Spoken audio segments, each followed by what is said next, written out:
Hello everyone, good evening. তো আজকে একটা মিনি ব্লগ শেয়ার করতে চলে এসেছি তোমাদের সাথে। আজ হচ্ছে 9ই মাঘ, আজ আমাদের অ্যানিভার্সারি ডে। ভেবেছিলাম আজকের দিনটা আর সেরকমভাবে সেলিব্রেট করব না, কিন্তু না, কে শুনে দেখো, দিদি কিন্তু সব কিছু রেডি করে নিয়ে চলে এসেছে। আমরা বললেও দিদি কিন্তু এই দিনটা ভোলে না।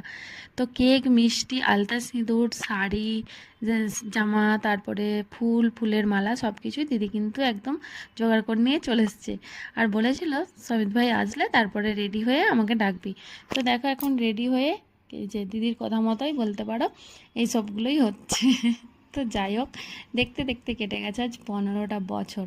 তো দিদি বলছে মনে হচ্ছে তোরা পালিয়ে যেয়ে বিয়ে করছিস আর তাতেই আমরা সামিল আছি। তো এই মজাগুলো করছে, সেই জন্য আমি এত হাসছিলাম। তো এখন হচ্ছে কেক কাটিং, আর আজকের দিনটা ছোট্ট করে হলেও একটু সেলিব্রেট করে নিলাম। সবটাই হয়েছে কিন্তু অবশ্যই দিদির জন্য। তো যাই হোক, এই ভিডিওটাই তোমাদের সাথে একটু শেয়ার করলাম। কেমন লাগলো অবশ্যই জানিও, ভালো লাগলে অবশ্যই ভিডিওটা